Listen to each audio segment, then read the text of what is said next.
자, 오늘부터 리눅스를 시작을 할게요. 일단 목표는 3일 안에 마무리를 하는 건데, 안 되면 뭐, 하루 이틀 더 하는 거고.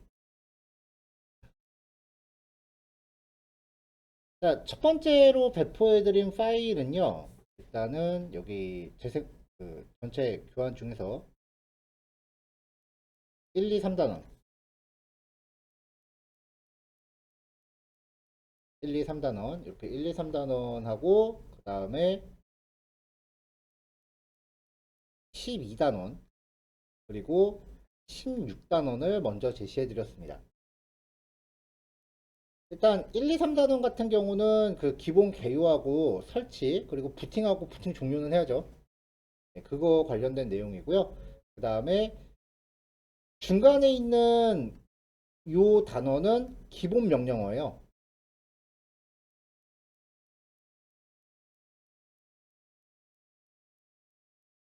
이 기본 명령어에 대해서는 내일 본격적으로 진행을 할 거고, 리눅스 우리가 지금 리눅스를 살펴보려는 목적이 우리가 만든 프론트나 백엔드 시스템을 실사용자한테 제공할 수 있는 형태의 어, 시스템을 구축하는 게 목적이기 때문에 어느 정도 지나고 나면 이제 필요한 프로그램들을 계속 깔아야 돼요. 그래서 이제 그 중에 가장 익숙한 게 이제 그 MySQL이기 때문에 MySQL을 먼저 한번 설치를 해보려고 하는 거예요. 일단은 요거를 이제 첫 번째 목표로 잡고 진행을 할게요. 어차피 전부 프로그램 설치이기 때문에 중반 이후부터는 순서는 상관이 없어요. 프로그램을 뭘 먼저 깔건 상관없는 거기 때문에.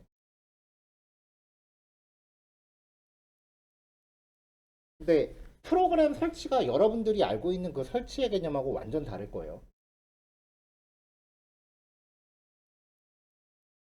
자, 일단 첫 번째 단어는 예전에 우리 같이 살펴봤었던 부분이에요.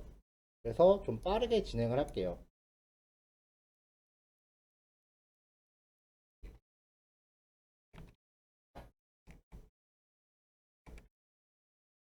자, 일단 운영체제가 무엇인지부터 이야기를 해봅시다.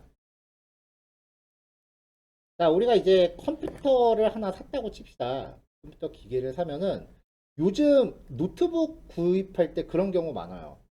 노트북 살 때 가격을 좀 싸게 살려고 하는 경우에 윈도우가 아예 설치가 안 돼서 나오는 노트북들이 있어요.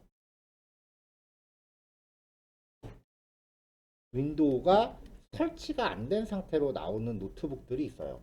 그럼 걔네들은 일반 출고가보다 한 3, 40만 원 싸요. 왜냐면 보통 여러분들이 컴퓨터, 완제품 형태의 컴퓨터를 구입할 때는 거기 윈도우 가격이 같이 포함이 되어 있는 거예요. 윈도우 정품을 여러분들이 돈 주고 다 사는 거예요, 그거. 그래서 좀 컴퓨터에 자신 있는 친구들은 윈도우 내가 어둠의 경로로 구해서 설치해야지 하면서 윈도우가 설치되어 있지 않은 그 노트북을 구입을 하는 거죠. 그럼 얘는 딱 배송 받아서 전원 딱 키면은 그냥 삐삐삐삐 소리 나면서 아무것도 안 돼요. 깡통이야. 혹시 나중에 컴퓨터 살려는 분들 참고해 보세요.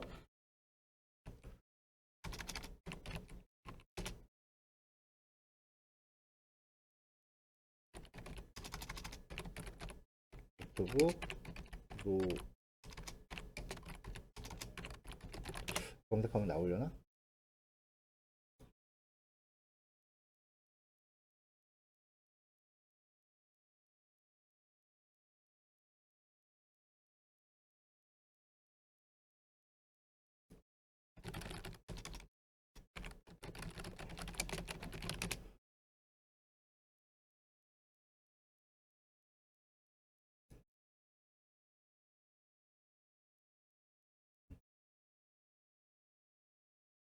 자, 지금 베이스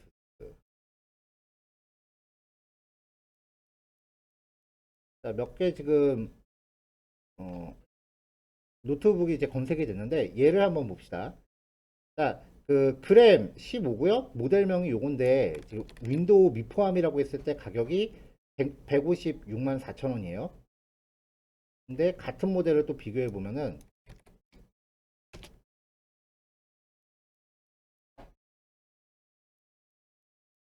최저가 아마 이 최저가 가격에는 뭐 다른 옵션들이 좀 빠져 있을 거고.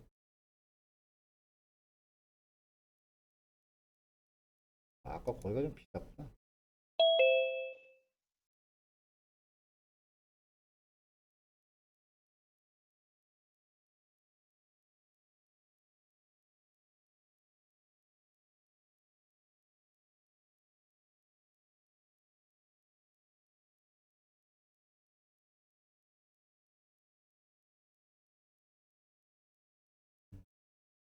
여기서 가격 비교가 금방 하려니까 쉽지가 않네.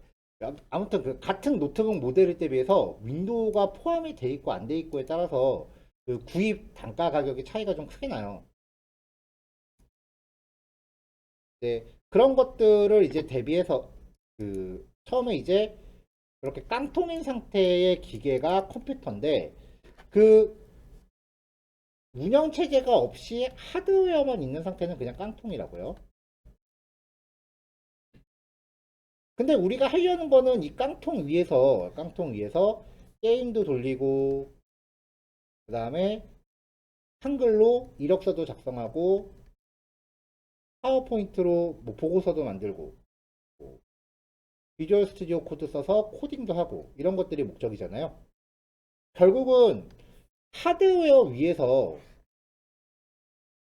소프트웨어를 가동하는 게 목적이라는 건데 얘네가 이 하드웨어를 직접적으로 어떻게 컨트롤하지는 못하니까 중간에서 그 하드웨어와 소프트웨어를 관리해주는 역할을 하는 프로그램. 이거를 이제 운영체제, 다른 말로 오퍼레이팅 시스템, 통칭 줄여서 OS라고 합니다. 그러니까 결국 운영체제라는 게 사용자가 컴퓨터를 사용할 수 있게 한다는 거예요. 쉽게도 아니야. 운영체제가 없으면 컴퓨터를 못 써요. 그래서 컴퓨터를 이제 다룰 때는 당연히 자기가 쓰는 컴퓨터에 대해서 운영체제를 다루는 방법을 먼저 시작을 해야 되는데 그 보통 이제 운영체제라고 하면 대표적인 건 윈도우고 요즘 맥OS 같은 경우도 있죠. 근데 일반적인 유저 입장에서 컴퓨터를 사용한다는 것과 그 다음에 소프트웨어를 개발하는 입장에서 운영체제를 사용한다는 것은 그 깊이 자체가 다를 수밖에 없어요. 컴퓨터로 먹고 사는 사람들이 컴퓨터를 잘 알아야지. 그래서 처음 이제 수업 시작할 때 그런 부분에 대해서 많이 강조를 했었던 건데, 아직까지 그게 좀 힘든 경우를 덜어 봅니다.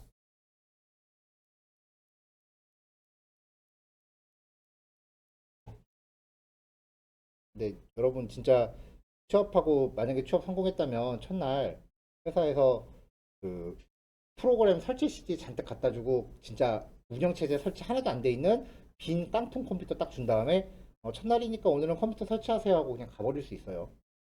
그때 버벅버벅 하면은 이제 다음날 입사가 취소될 수 있는 그런 대형 사고가 날 수도 있으니까 운영체제 설치하는 방법 꼭 익혀놓으세요.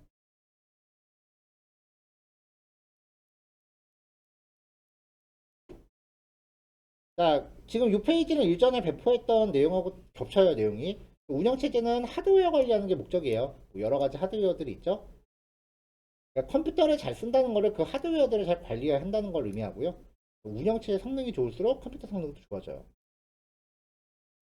운영체계 성능이 좋을수록 사람이 체감하는 성능이 좋아진다라는 게 가장 단편적인 게 그 iOS하고 안드로이드 차이예요. 하드웨어의 스펙으로만 놓고 보면은 사실 아이폰하고 그다음에 갤럭시 시리즈 이건 비교 불가해요. 사실 아이폰은 갤럭시의 하드웨어만 놓고 보면은 명함을 못 내밀어. 갤럭시가 하드웨어 스펙은 월등히 압승이라고요. 근데 사람들이 체감하는 건 그렇진 않죠. 비슷하거나 아니면은 어떤 사람들은 아이폰이 더 빠르다라고 얘기할 수도 있고요. 물론 갤럭시가 빠르다는 사람도 있는데 애플 같은 경우는 그런 것들을 운영체제 최적화를 통해서 이뤄내요. 하드웨어가 좀 딸려도 운영체제 성능으로 그 갭을 메꿔요, 애플은. 그게 가능한 게 애플 같은 경우는 딱 한 대의 하드웨어에만 최적화시키면 되기 때문에 최적화가 쉽고요. 안드로이드 같은 경우는 불특정 다수의 하드웨어를 대상으로 해야 되기 때문에 최적화가 좀 어려운 부분이 있어요. 당연히 한 명 맞춤 고객을 대상으로 내가 장사하는 게 더 쉽지, 불특정 다수 고객을 대상으로 장사하면은 어떤 상황이 발생할지 모르잖아요. 같은 이치예요. 자, 뭐 불필요한 그림이고요. 그래서 이제 응용 프로그래머 하드웨어 중간다리 역할을 한다. 그래서 뭐 게임이면은 램에 3D 모델 로드하고 키보드로 입력을 받아서 CPU 연산해서 결과를 그래픽카드로 저 모니터에 표시한다. 뭐 이건 전에 얘기했으니까 넘어갑시다.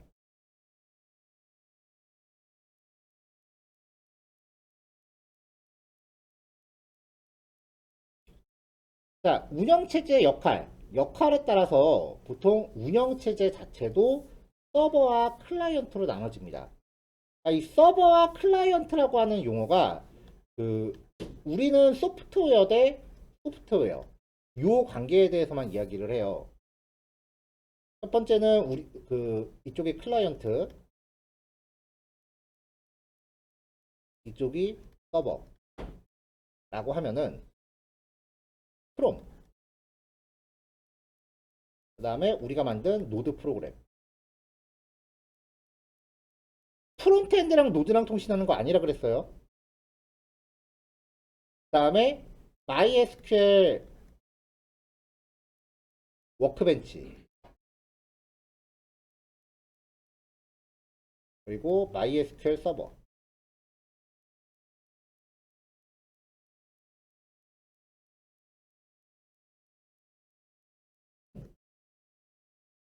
카카오톡, 그 다음에 카톡 서버가 있겠죠.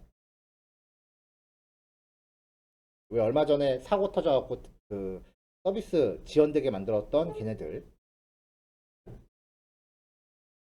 자, 이렇게 소프트웨어와 소프트웨어 관계를 이야기하는 게 일반적인 개발자가 이야기하는 클라이언트와 서버입니다. 근데 네트워크 엔지니어들끼리는 운영체제들 간의 서버와 클라이언트를 구별을 해요. 이거는 어지간히 규모 큰 대기업 아니면은 아마 경험하시기 좀 힘들 텐데,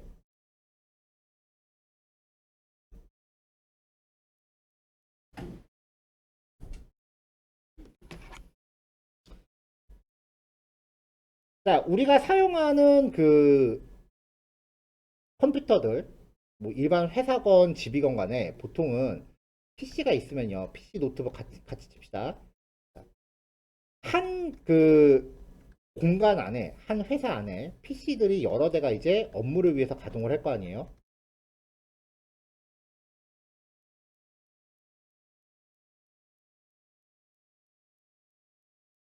네, 이렇게 있다면은 기본적으로 우리가 쓰는 환경은요. 그 컴퓨터에 로그인할 때 아이디랑 비밀번호가 이 컴퓨터 안에서 자체적으로 관리해요. 아이디랑 비밀번호를 이 컴퓨터 각자의 컴퓨터가 독립적으로 관리하죠. 그러니까 지금 여기 학원들 보면은 학원 컴퓨터 보면은 로그인할 때 아이디가 다 이젠이거든요.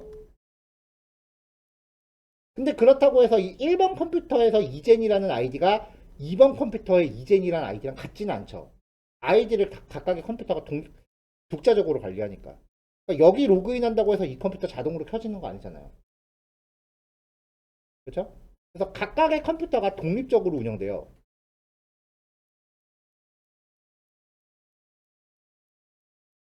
그 다음에 이 각각의 컴퓨터들이 서로 네트워크로 연결이 되려면은 얘하고 연결해야 되고 얘하고 연결해야 되고 얘하고 연결해야 되고 얘랑 연결하고 얘랑 연결하고 얘도 얘한테 연결하고 얘랑 연결하고 얘랑 연결하고 다 이렇게 서로 각자 연결을 해야 돼요. 이렇게 다. 그 과정에서 만약에 1번 컴퓨터가 여기에 로그인을 한다. 그러면 이 컴퓨터 자체의 아이디랑 비밀번호를 알고 있어야 됩니다.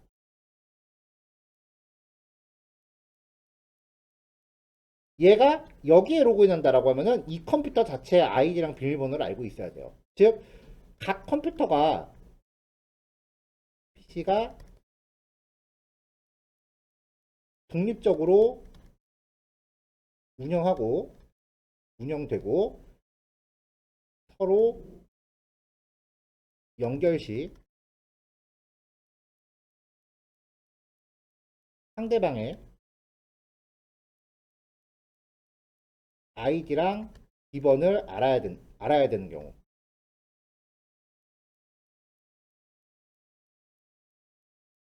네, 이게 일반적인 그 상태로 쓰는 그 네트워크 환경인데 이 상태를 워크그룹이라고 해요.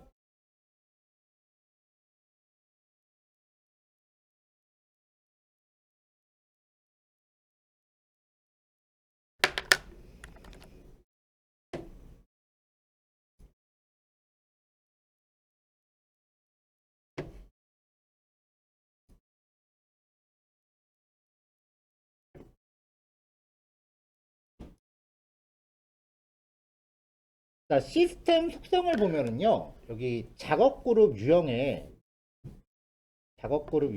워크그룹이라고 써 있는 거 보이죠? 네, 이 상태예요.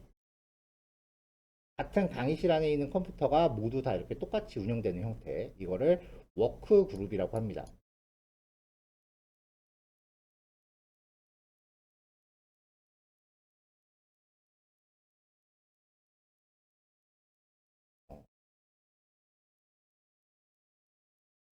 이 리눅스 수업하면서 이제 하는 얘기들 진짜 잘 들으세요. 내가 진짜 장담할 수 있는데 이거 어디 가서도 못 듣는 수업이에요. 이렇게까지 얘기하는 수업도 없고 이렇게까지 할 줄 아는 개발자도 없을 거예요. 진짜 잘 들어놓으세요. 장담하건대 이거 아무 데서도 못 들어. 이거 수업하는 데가 없어요.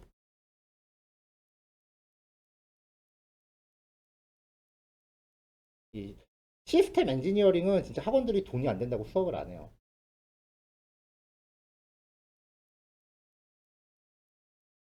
자, 워크그룹에 대해서 얘기했어요.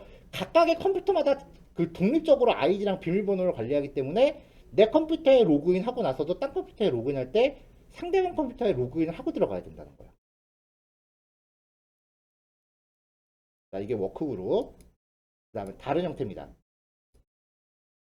근데 대기업은 네트워크 환경이 저렇게 안 돼 있어요. 자, 중앙 컴퓨터가 하나 있어요.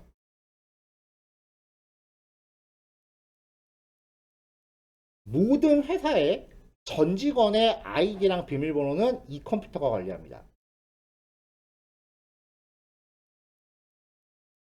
전 직원의 아이디, 패스워드를 이 컴퓨터가 관리합니다. 보통 아이디가 이제 사원 번호가 돼요.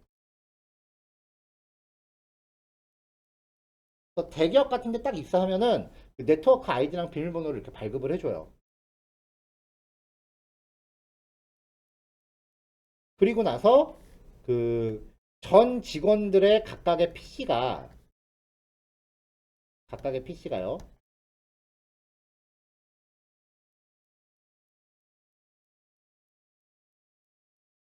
얘하고 연결이 돼요.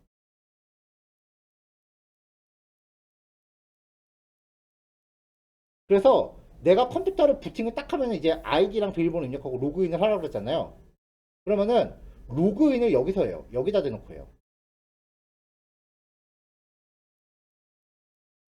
모든 컴퓨터가 아이디랑 비밀번호를 이제 이 컴퓨터에서 로그인을 해요.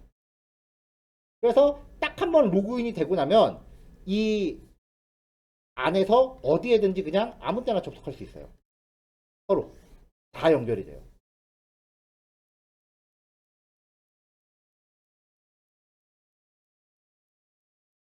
그리고 업무상 필요한 파일 같은 거 서로 공유 같은 거 하잖아요. 그거 파일 같은 거 카카오톡 같은 걸로 안 보내요.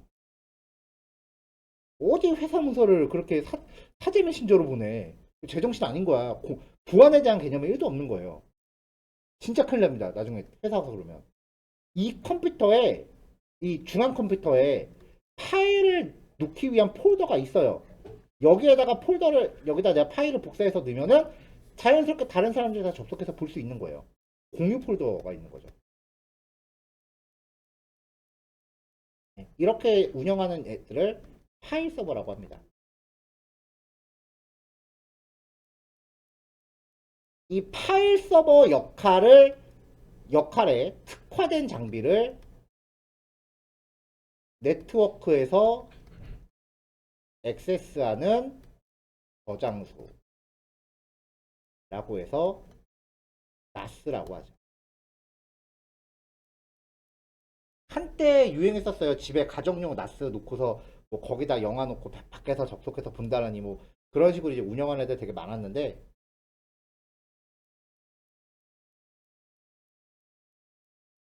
자, 이렇게 됐을 때 그 회사 안의 모든 네트워크는 이 컴퓨터가 중앙 관리를 해요.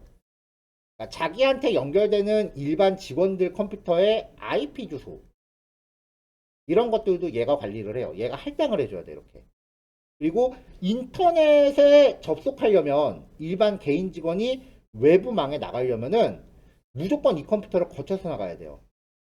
외부 인터넷은.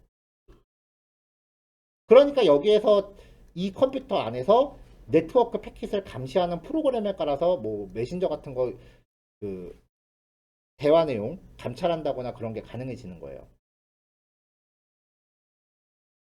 보통 기업 네트워크는 이렇게 만들어집니다. 이렇게 만들어지는 형태의 네트워크를 도메인 그룹이라고 해요.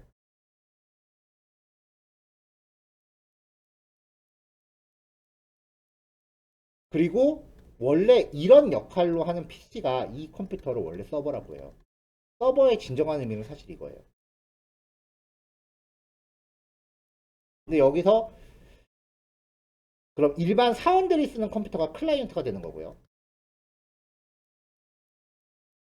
근데 여기서 이제 클라이언트가 서버에 접속을 한다. 요 개념만 일반적인 소프트웨어에다가 접목한 게 우리가 알고 있는 서버 클라이언트 개념이고요.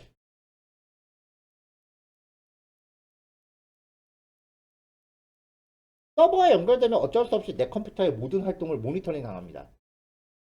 그러려고 만든 게 도메인 그룹이니까요. 그러면은 나는 회사 가서 도메인 그룹 안 할래요.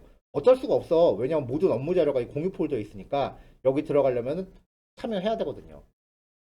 도메인 그룹에. 그리고 인터넷 해야 될 거 아니야. 외부 네트워크 나가려면은 도메인 그룹에 들어가야 돼. 안 그러면 네트워크 자체가 안 되니까요.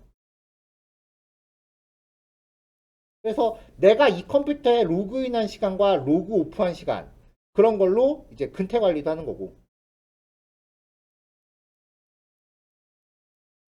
대부분의 회사들은 이제 이렇게 도메인 그룹으로 강제 전환시키는 소프트웨어를 전 직원들한테 깔게 시켜요.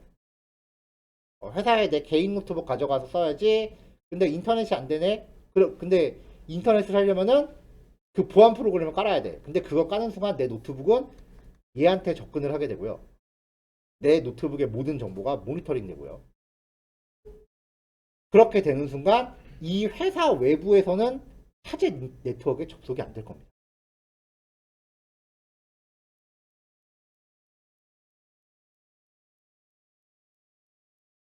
왜냐면 보안 때문에 여기에 이제 한번 도메인 그룹에 가입하게 되면은 외부 다른 랜선을 꼈을 때 외부 네트워크랑 연결이 안 되게 차단시켜요. 회사 가져가서 랜선 함부로 꼈다가 보안 프로그램 깔았다. 그럼 집에 가져가면 못 쓰는 거예요, 이제는. 컴퓨터하기 전까지.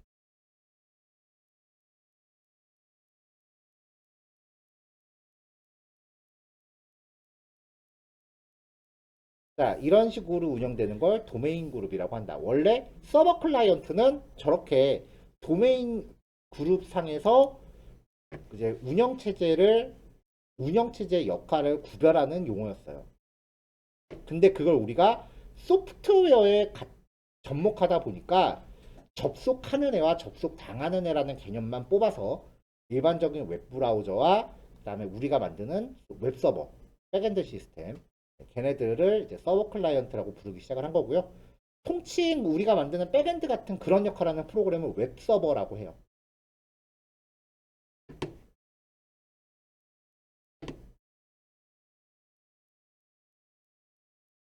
자, 그래서 아까 여기 시스템 속성창 보여드렸었는데 여기서 컴퓨터 이름 바꾸기 들어가면 여기서 이제 도메인을 지정하고 내가 속해 있는 도메인 이름을 입력할 수 있어요. 예를 들어서 뭐 igen.ac.kr 그런 식으로 이제 도메인을 기입하는 거죠.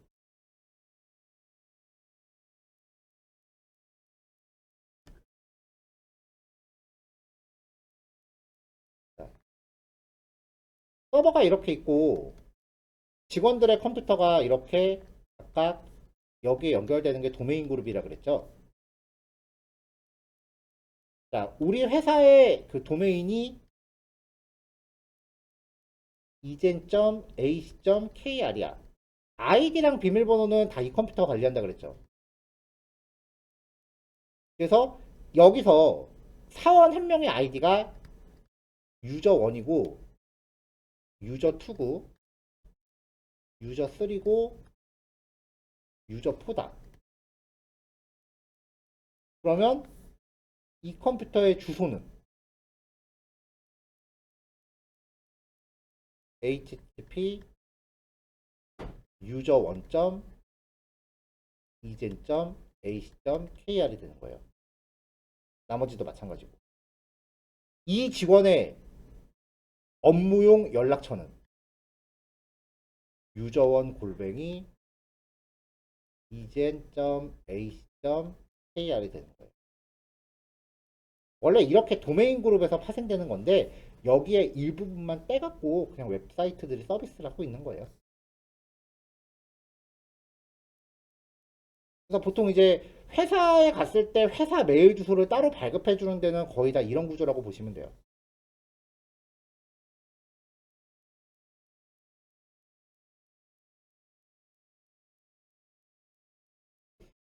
자, 그럼 이제 운영체제 간에 저런 역할을 아무렇게나 구성할 수 있냐? 그게 아니고요. 클라이언트용 운영체제가 따로 있어요. 단일 사용자용. 윈도우 계열, 맥OS, 스마트폰용. 그리고 서버용 운영체제로 이제 윈도우 서버, 유닉스, 리눅스 계열 뭐 이런 운영체제가 있는 거죠. 자, 운영체제 종류별 변천사에 대해서는 첫날 우리 첫 주에 수업 때 얘기했던 게 있기 때문에 뭐 요거는 얘기 안 하고 넘어갈게요. 예전에 운영체제 종류에 대해서 쫙 한번 얘기했던 적 있거든요. 뭐 특이사항은 몇 가지 그냥 포인트만 짚으면 이제 태초의 운영체제가 유닉스가 있었어요. 이 유닉스가 오지게 어려워서 얘를 좀 쉽게 쓰려고 여러 가지 파생 제품들이 나오기 시작을 했는데 그 중에 선OS랑 솔라리스는 망했고 맥OS는 현재 그 명목을 유지하고 있고요. 원래 맥OS가 아니라 이름이 OSX였어요. OSX였는데 맥OS로 이제 이름이 나중에 바뀐 거고요. 바뀐 지 얼마 안 됩니다. 그 다음에 이제 리눅스라고 하는 애가 있는데 이 리눅스는 이제 페도라라고 하는 리눅스가 뭐라고 해야 되나 원본이에요. 미국의 그 리누스 토발스라고 하는 그 약간 머리 반쯤 까진 사람이 만들어갖고 배포를 하고 있고요.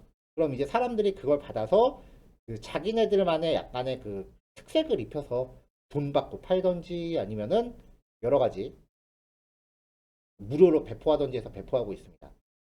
마치 구글에서 안드로이드를 내놓으면 각각의 제조사들이 자기들만의 특색을 입혀서 하는 거랑 마찬가지예요. 삼성이 있고 예전에는 LG도 있었죠. 그래서 삼성판 안드로이드랑 LG판 안드로이드가 완전 달랐잖아요. 이 중에서 이 원본에 대한 그 특색을 가장 잘 계승하는 게 레드햇인데요. 레드햇. 이 레드햇은 유료예요. 근데 이 레드햇에서 유료 버전에만 포함되는 약간 특허가 있는 기술 그런 것들을 제거하고 무료 버전으로 재배포하는 게 CentOS였는데요. 그래서 리눅스 학습의 거의 표준으로 몇 년 동안 자리매김을 하고 있었는데 AWS도 CentOS 지원을 했었고요. 근데 얘가 재작년부터 배포가 중단됐어요. 이제 무료 장사 안 하겠다 라고 해서 사람들이 죄다 우분투라는 걸로 갈아탔어요. 대부분. 그래서 현재 리눅스 시장은 우분투가 갑이에요. AWS도 우분투 지원하고 있고요. 자, 뭐 리눅스는 그래서 그냥 우분투 하나만 기억하셔도 뭐 크게 문제. 페도라가 원본, 우분투가 가장 인기 있는 그 배포판. 그렇게 이제 기억하시면 되고요. 그 다음에 이제 유닉스에 대항하려고 나왔던 게 이제 MS 도스라고 하는 프로그램이었는데 우리가 익히 잘 알고 있는 이런 그 변천사를 거쳤죠. 윈도우스 미 이후에 블루 스크린이 해결이 안 되는 문제였기 때문에 여기서 완전히 단종을 했고요. 이때쯤에 이제 기업형 MS-DOS는 가정용 이런 이미지가 너무 강했기 때문에 가정용 쓰는 사람들은 돈 주고 안 사거든. 그래서 MS에서 기업형 환경을 따라잡으려고 나온 게 윈도우스 NT예요. 얘는 원천적으로 블루 스크린 문제를 해결한 상태로 나왔어요. 그래서 윈도우스 NT에서 개인용하고 서버용이 구별이 돼서 출시가 됐었는데 아직까지 윈도우 서버 계열이 리눅스의 자리를 넘보지는 못해요. 얘가 9면 얘가 1 정도 비율이에요. 대신에 개인용 운영체제는 이제 윈도우 2000, XP, 7, 8, 10, 11까지 개인용 시장은 거의 꽉 잡고 있죠. 전 세계적으로 봤을 때 맥OS 사용자의 비율은 뭐 1%, 10% 미만이에요. 나머지는 다 윈도우가 먹고 있는 거지.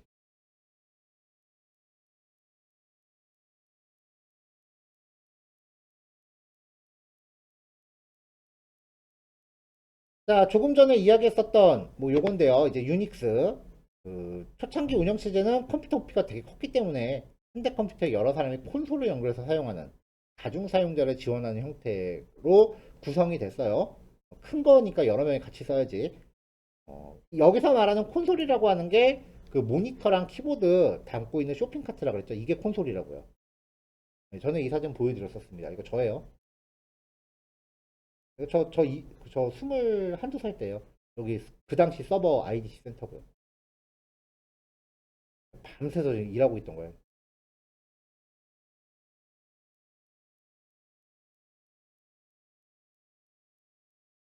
자, 이런 걸 콘솔이라고 합니다.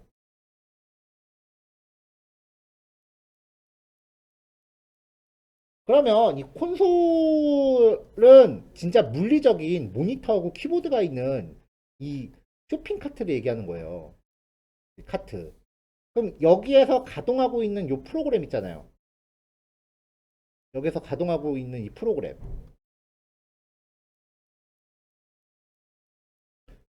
이 프로그램을 터미널이라고 해요.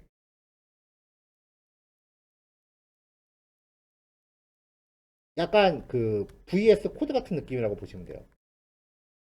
그리고 이 터미널 안에서 내가 뭔가 이제 가동을 시키고 있다. 내가 VS 코드에서 자바스크립트를 코딩하고 있다. 뭐 그러면 이제 여기에 해당하는 게 쉘인 거죠. 명령어를 해석하는 환경.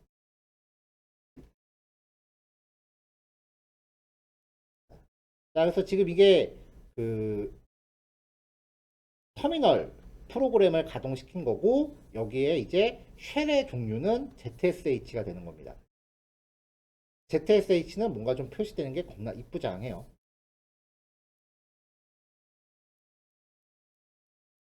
자, 뭐 쉘 종류 여러 가지가 있는데 뭐 이건 천천히 살펴도 되고요. 네, 뭐 나머지 부분들은 뭐 크게 중요한 건 아니니까 운영체제 종류예요. 그냥 한 번씩 쭉 읽어보시면 돼요. 조금 전에 제가 그 구두상으로 설명한 내용이고요.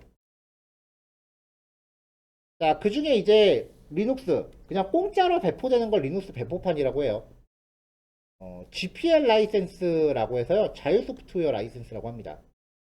그래서 돈을 받고 팔건 아니면 공짜로 배포하건 전부 다 그 장사건 맘이에요.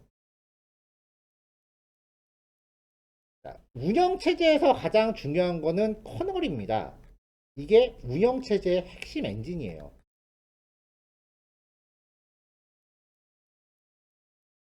운영체제에서 가장 중요한 건 커널이에요. 모든 종류의 운영체제에서.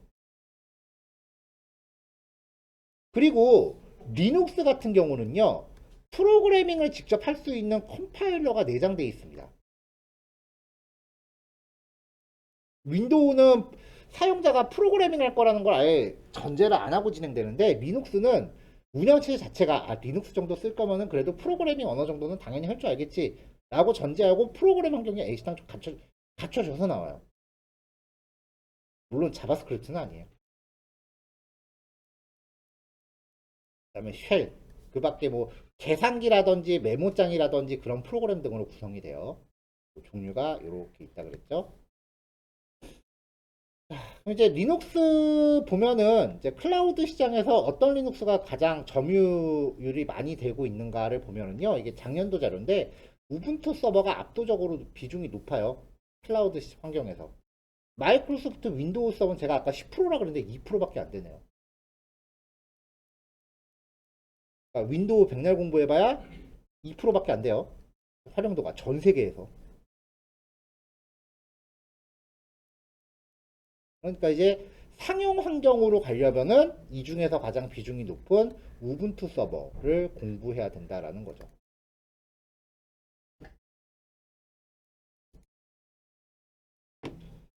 자, 이렇게 해서 이제 우분투 리눅스 설치를 해볼 건데요.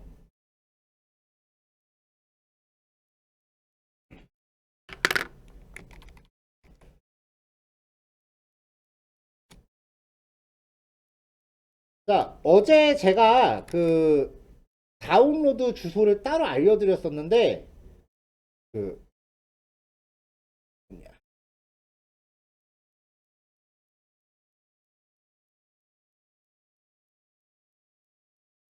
네, 다부미님 녹화 계속 하고 있어요. 어제 그 다운로드 주소를 알려드렸는데, 그게 일반 CPU용이고요. M1급 이상은 이제 별도의 다른 버전을 다운받으셔야 돼요.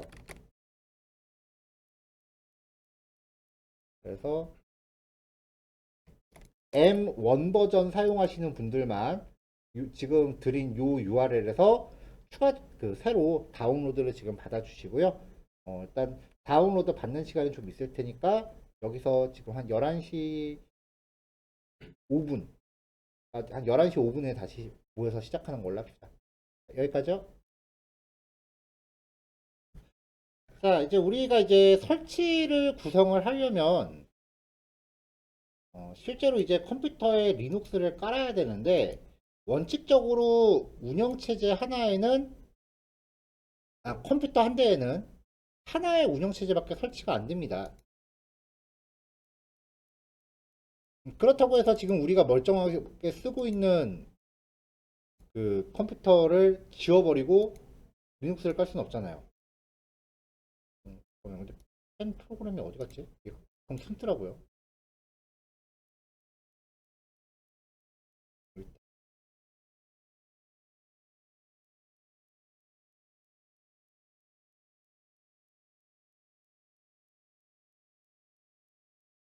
자, 내가 쓰고 있는 컴퓨터를 그냥 다 밀어버리고 리눅스를 깔면은 당장 하고 있는 작업들이 문제가 생기니까 제일 좋은 거는 물리적으로 컴퓨터 한 대 더 놓고 쓰는 거예요. 컴퓨터 한 대를 또 놓고서 쓰는 거예요. 근데 이게 비용적인 측면이 굉장히 심하잖아요. 그래서 원래는 이런 식으로 이제 컴퓨터 여러 대를 놓고 공유를 해야 되는데 이게 그 여의치 않으니까 가상 머신이라는 걸 쓰자는 거죠. 그래서 내가 쓰고 있는 컴퓨터에 설치된 운영체제 안에 가상의 컴퓨터를 만드는 거예요. 그리고 그 가상 컴퓨터 안에 또 다른 운영체제를 설치하는 거죠. 그러니까 이 가상의 컴퓨터라는 거는 실제 하드웨어를 가상으로 만들어준다는 얘기입니다. 그래서 지금 내가 쓰고 있는 컴퓨터를 호스트 컴퓨터라고 부르고요. 그 다음에 그 안에 상성되는 가짜 컴퓨터를 게스트 컴퓨터라고 불러요. 얘네들끼리는 이제 가상 머신 소프트웨어가 제공하는 가상 네트워크로 연결이 되는 거죠. 실제로 이제 윈도우 사용하시는 분들은 뭐 그럴 일은 없는데 이제 보통 이제 맥 사용하시는 분들은 가끔 윈도우를 써야 될 일이 있기 때문에 맥 안에다가 그 가상 머신으로 윈도우를 탑재해서 쓰는 경우가 굉장히 자주 있어요. 안 그러면 이제 한글 같은 경우에는 거의 포기하다시피 해야 되는 거기 때문에 한글 프로그램 써야 되는 일이 있으면 보통 이렇게 많이 씁니다. 자, 이제 그런 거를 이제 해주는 게 그 호스트 게스트 컴퓨터 얘기했고요. 그런 거를 이제 해주는 게 소프트웨어가 여러 가지가 있는데 윈도우에 깔리는 게 VM웨어 워크스테이션 유료이고요. 그다음에 VM웨어 플레이어 얘는 무료. 개인에 한해서 무료. 그다음에 버추얼 박스라고 하는 게 있어요. 안드로이드 구동을 위해서 많이 쓰고 있는데 속도가 엄청 느리기 얘는 완전 비추. 자, 그다음에 맥OS 같은 경우는 VM웨어 퓨전과 패러렐스 데스크탑이라고 하는 게 있는데요. 둘 다 유료예요. 둘 다 이제 수업을 위해서 써도 사용 문제는 없지만 맥에서는 패러렐스가 속도가 월등히 빠르긴 해요, 사실.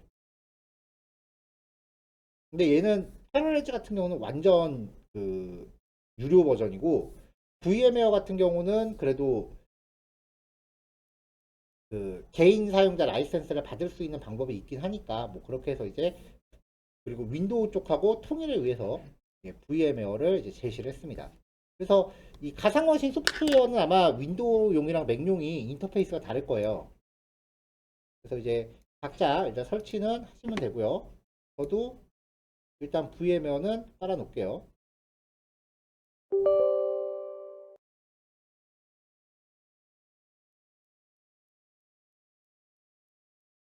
자, 지금 설치 중이에요. 제 컴퓨터에. 모니터가 두 개니까 다른 쪽에서 설치가 돼서.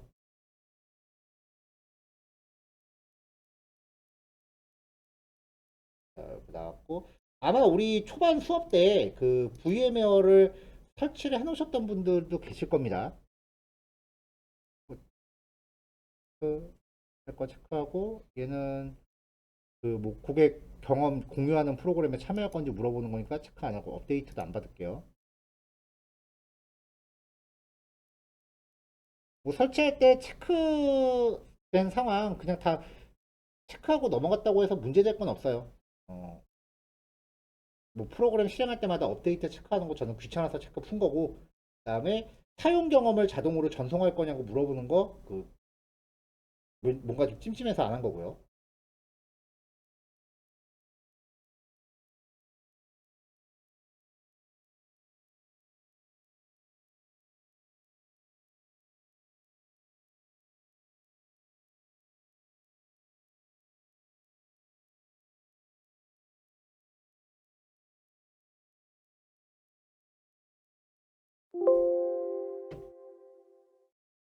자, 피니시 했는데 지금 재부팅 할 거냐고 물어보는데 재부팅 안 할게요.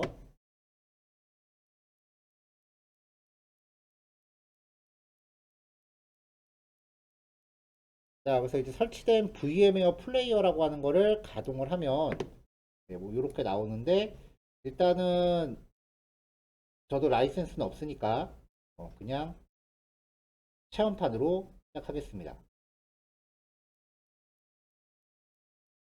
자, 그럼 이제 프로그램이 이렇게 생성이 돼요. 이렇게 실행을 하는데 여기서 크리에이터 뉴 버추얼 머신 요거를 선택하면은 이제 내 컴퓨터에 가상의 컴퓨터 하나 만드는 거죠.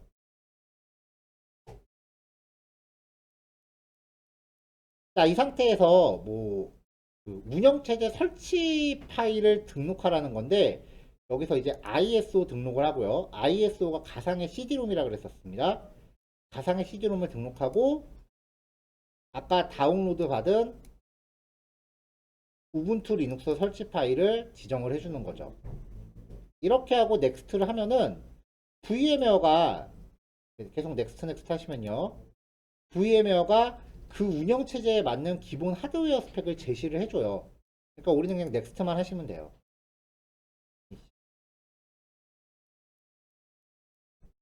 자, 이제 컴퓨터가 부팅이 시작을 합니다.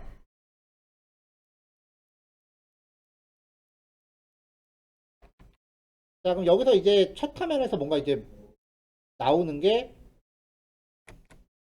여기 스크린샷으로 제시가 되어 있는 거예요.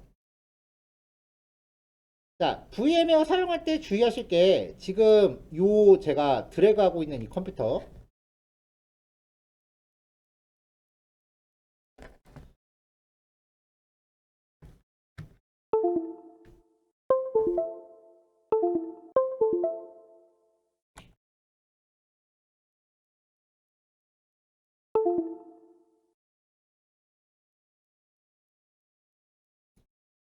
자, 요 영역 안은 지금 내가 쓰고 있는 윈도우와는 완전히 다른 별개의 컴퓨터예요. 그러니까 컴퓨터 두 대 쓰는 거랑 마찬가지라고요, 지금. 그래서 마우스로 이 안을 한번 클릭하고 나면은 그 다음부터 마우스가 이 안에서만 돌아요. 안 빠져나와요.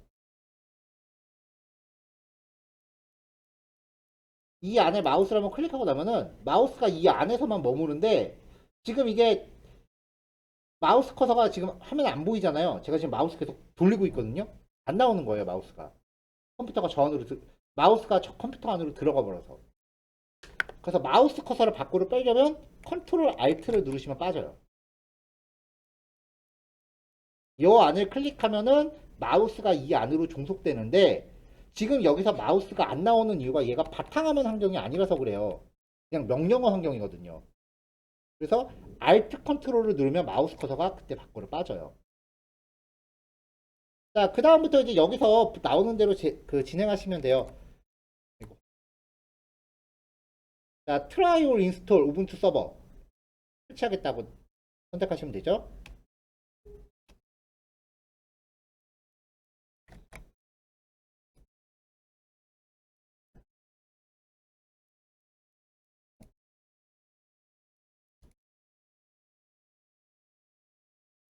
크롬 브라우저를 닫아버렸네요.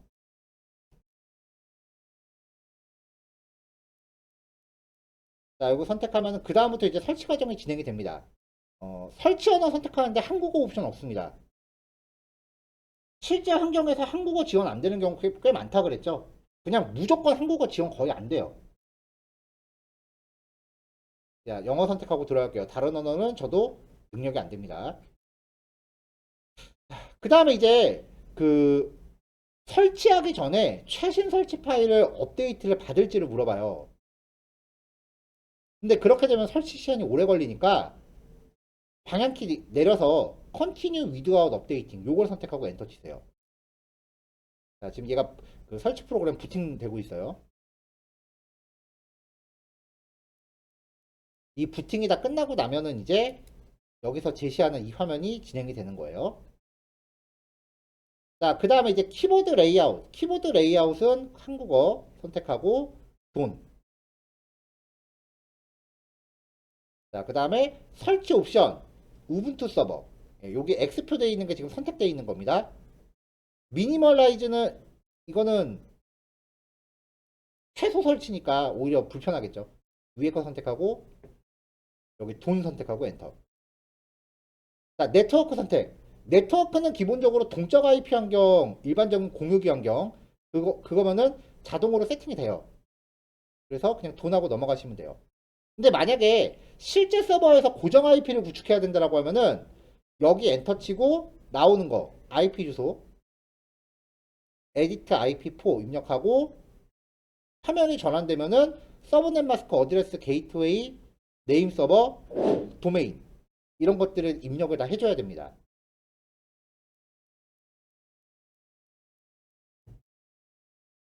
자, 그 다음에 이제 프록시 서버를 쓸 거면은 프록시 서버 등록하라고 하는데 우리는 프록시 안 쓸 거니까 돈. 프록시 서버가 뭐냐면은 왜 인터넷에서 영화에서 해킹 같은 거 나올 때 보면은 어디에 접속할 때 전 세계 어느 컴퓨터들을 경유해 간다 뭐 그런 거 나오잖아요. 그게 프록시예요. 그러니까 내가 인터넷에 연결되기 위해서 어딘가를 경유해 갈 거라면 그걸 등록해 주는 건데 일반적인 환경은 아니에요. 프록시 쓰는 게. 자, 미러 서버 주소. 이것도 그냥 무시하고 기본값 유지하고 넘어가시면 돼요. 자, 여기까지 한번 볼까요? 자, 자, 클릭했어요. 자, 마우스 안 먹어요. 방향키로 하셔야 돼요. 방향키로 잉글리시 선택하고 엔터. 자, 그 다음에 여기 방향키 위아래로 올리면은 화면상에서 넘어가죠. Continue without updating. 자, 그 다음에 위에 지금 키보드 레이아웃이 잉글리시로 돼 있는 거 보이시죠? 그러면 여기서 방향키 옮겨서 자, 레이아웃 여기서 엔터를 쳐요. 그럼 선택할 게 나오죠? 키보드는 한글 키보드 지원을 해요. 표시되는 언어가 영어일 뿐이지. 자, 코리안 선택. 그 다음에 돈. 마우스 안 먹어요. 자, 설치 기본값 우분투 서버 기본값 확인하고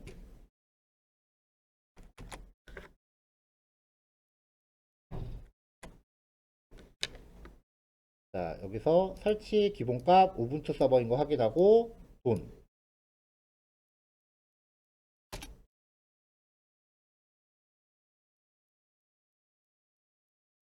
자, 네트워크 환경 지금 얘가 DHCP가 공유기 환경이에요. 자, DHCP 얘가 인식을 했으니까 돈. 프록시 서버 설치 안 할 거니까 돈. 미러 서버 설정 안 할 거니까 그냥 돈.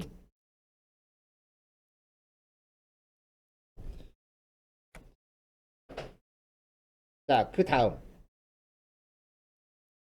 디스크 파티셔닝. 자, 파티션이라는 게 뭐죠?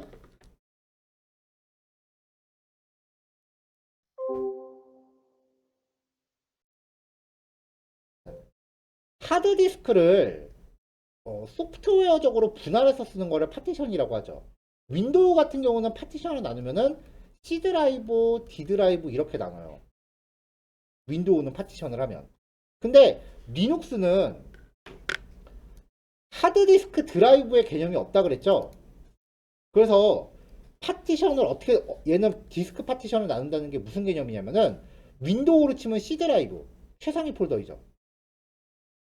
여기에 그 각각의 폴더들이 용도별로 생길 거 아니에요. 이 폴더별로 파티션을 나눠요. 그래서 가령 프로그램이 설치될 폴더에서 나는 프로그램을 뭐 필수 프로그램 뭐뭐뭐 깔 거니까 대략 한 5기가 필요할 거야. 그럼 5기가 할당하고 운영체제가 가동하는데 들어가는 폴더는 뭐 평균 몇 기가 필요하니까 몇 기가 할당하고 그 밖에 나머지는 사용자 폴더한테 몰빵하고 뭐 이런 식으로 해서 용도별로 파티션을 다 나누는 게 원래 정석이에요. 근데 이거는 진짜 각 잡고 시스템 서버를 그 제대로 운영하고자 할 때 하는 거고요. 이렇게 해서 얘네 이 폴더들을 전부 각각 독립된 파티션으로 나누는 게 굉장히 고급 설치인데 그냥 자동 구성 해버리면은 하드디스크 파티션 하나에다 이 폴더를 모아놔요. 리눅스가. 폴더마다 파티션을 나누면 장점이 뭐냐면은 시스템이 뻥났을 때 그 문제가 생긴 파티션만 지워버리고 거기에만 파일을 복사하면 되는데 이거를 전부 한 폴더에다 같이 때려 박으면 시스템이 뻥났을 때 컴퓨터 포맷하고 다시 까는 것밖에 방법이 없어요. 그래서 윈도우가 마팅이 가면 포맷밖에 답이 없는 거예요. 자, 여기서는 그냥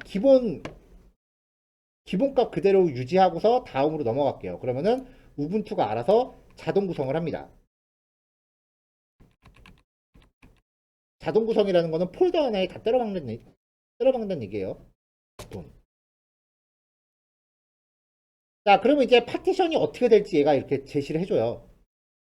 자, 슬래시 최상위를 지금 얘는 요만큼 기가. 그 다음에 아래쪽은 부팅하는 데 필요한 최소한의 파일들이에요. 그 밖에 나머지 것들 어떻게 나눠서 쓰겠다라고 우리한테 리포팅을 해주는 건데 사실 우리가 지금 리눅스를 설치하자는 거지 리눅스를 운영 관리하자는 건 아니기 때문에 요거까지는 내용이 너무 깊어서 그냥 기본값대로 제시하고 넘어갈게요. 그래도 서비스 운영하는데 뭐 별 지장은 없으니까요. 그래서 이제 진행 여부 물어봅니다. 컨티뉴 선택하고 넥스트. 그럼 사용자 정보 입력하라고 나와요.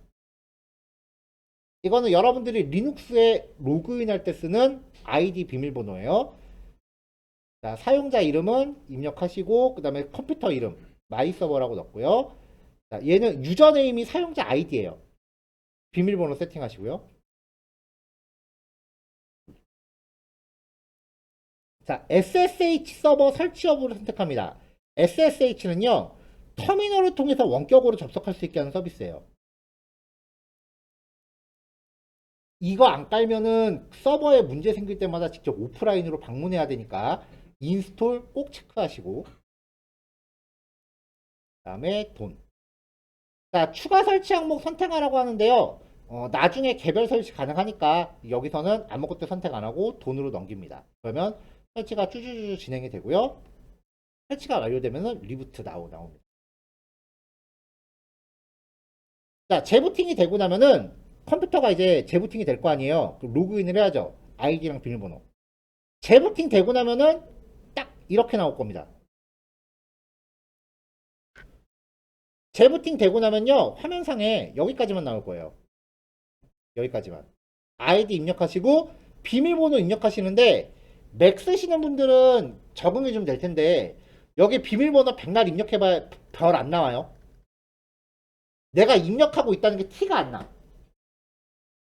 그러니까 내가 키보드 누르면 아 뭔가 입력되고 있나 보다라고 감으로 느끼고 엔터 치셔야 돼요. 별표가 안 나와요. 그리고 백스페이스 안 먹어요. 잘못 입력했다 싶으면 그냥 엔터 쳐버리세요. 다시 하면 되니까. 그리고 나서 로그인 끝나면 이렇게 나옵니다. 자, 전에 실제 시스템을 운영하기 위한 컴퓨터는 바탕화면 없다 그랬죠. 얘가 실제로 바탕화면이 없어요. 그래서 처음부터 명령어를 그렇게 강조한 거예요. 왜냐면 실무 환경에서는 이거밖에 못 쓰니까. 이거를 다룰 줄 모르면 음식 만드는 것만 맨날 공부해 놓고서 정작 매장 오픈을 못 하는 거예요. 자, 부팅되는 것까지 확인했으면 시스템 종료해야죠. 이거 없다고 시스템 종료 버튼 없다고요. 그래서 종료하려면 셧다운 now라고 명령어를 입력하시면 됩니다.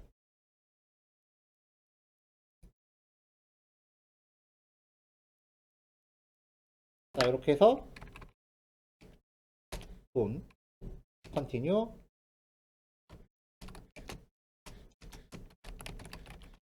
이름 입력하고 그다음에 여기서는 탭키 누르면 옮겨져요. 아이디 각자 정하시고요. 비밀번호 정하시고 돈 그래서 엔터. 자, 인스톨 오픈 SSH 서버. 자, 지금 여기 체크가 안 돼 있죠?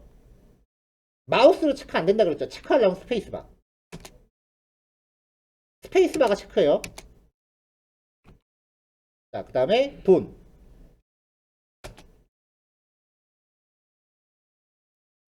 자, 그럼 얘가 뭐 서드파티 드라이버를 설치하기 위해서 뭔가 찾고 있대요.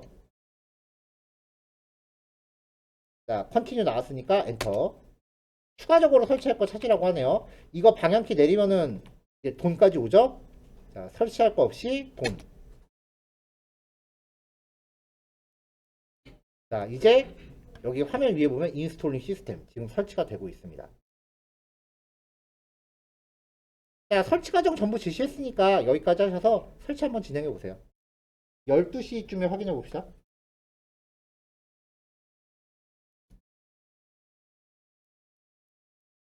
자, 여러분 잠깐만요.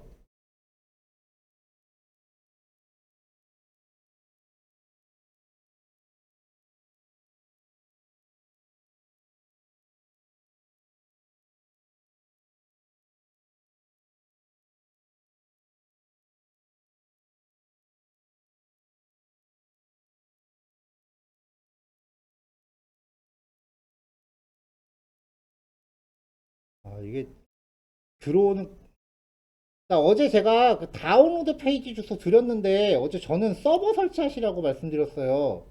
서버 선택하고 여기서 받으셔야지. 그냥 여기 메인에 있는 거 그냥 우분투 데스크탑 받으시면 전혀 엉뚱한 것 가는 거예요. 데스크탑 받으신 분들 서버로 다시 받아서 설치하세요.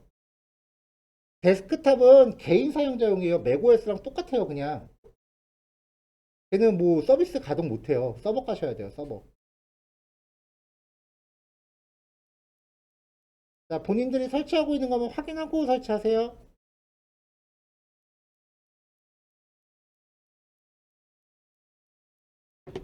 자, 12시 됐는데요. 설치 상황이 어떠신가요? 설치 다 되셨나요? 일단 저도 설치 아까 그 업그레이드 옵션 체크하다가 저는 잘못 건드렸는지 네트워크로 뭔가 계속 다운로드 받고 있길래 설치 좀 다시 걸었어요, 저도.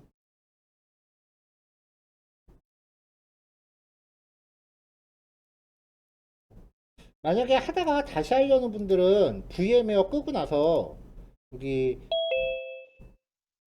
자기 홈 디렉토리 안에 문서 폴더 안에 가면 버추얼 머신스라고 폴더가 있을 거예요. 네, 거기에 우분투 폴더 생겨 있는데 그냥 이 폴더 지워버리면 돼요. 그러면 이제 그 VM웨어 켰을 때 다시 가동할 수 있고요.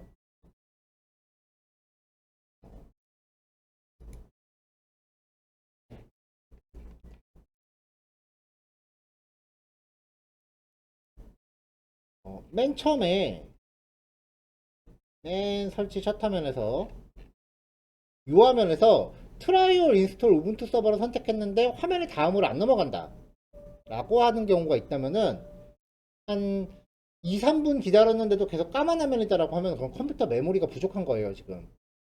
얘는 어쩔 수 없이 여러분들 컴퓨터에 설치되어 있는 메모리를 나눠 쓸 수밖에 없는데 나눠 쓸 메모리가 부족하면 가동이 안 돼요, 당연히.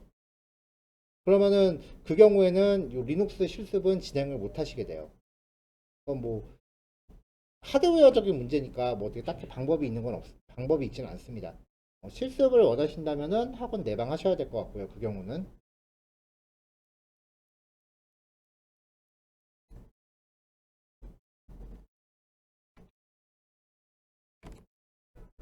그래서 지금 저도 설치를 하고 있는데 이게 설치가 너무 오래 걸리네요.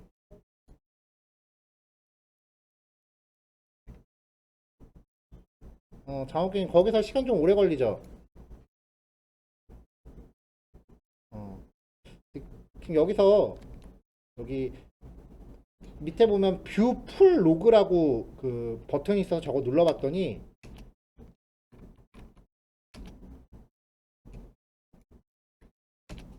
눌러봤더니 얘가 여기서 네트워크로 뭔가 지금 다운받아가면서 지금 깔고 있어요. 그래서 지금 네트워크 환경에 따라서 설치가 좀 걸리고 있는 것 같아요. 온라인에서 뭔가 지금 내려받으면서 까네. 지금 240메가 받고 있고 막 용량이 좀 은근히 되더라고요.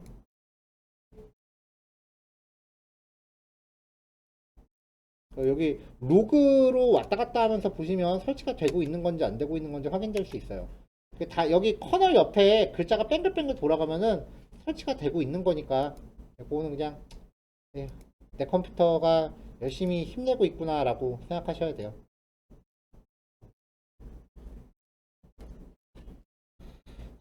자, 어쨌건 이렇게 해서 오늘은 지금 설치만 겨우겨우 마무리할 것 같아요. 3일 만에 리눅스 진도 끝내겠다는 원대한 꿈은 첫날부터 이렇게 무너집니다. 에고. 자, 오늘 각자 설치만 마무리해놓고 오후에는 여러분들 수업하는 걸, 그 각자 작업하시는 걸로 할게요. 오늘 그 진도는 설치 각자 상황이 달라서 더 이상 진행이 안 될 것 같으니까 여기서 마무리하는 걸로 하겠습니다. 자, 수고했어요.